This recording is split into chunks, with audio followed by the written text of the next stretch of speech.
अध्याय 3 कर्मयोग। अर्जुन अब भी भ्रमित थे।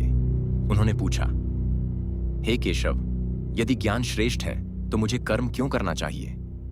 श्री कृष्ण मुस्कुराए और बोले, अर्जुन, इस संसार में कोई भी क्षण भर बिना कर्म किए नहीं रह सकता।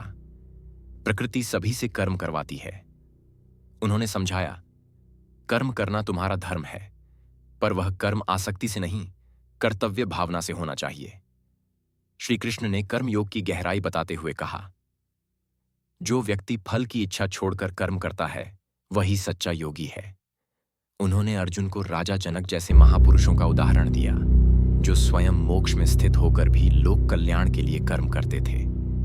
यदि मैं कर्म न करूं, कृष्ण बोले, तो लोग मेरा अनुसरण करेंगे और संसार में अव्यवस्था फैल जाएगी।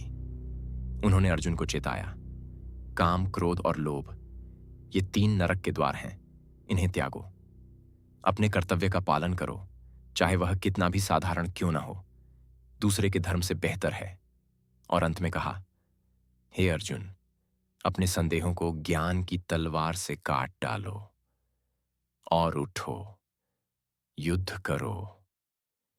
यही है कर्मयोग। कर्म में स्थित होकर फल की आसक्ति को त्याग कर जीवन जीना। जय श्री कृष्ण।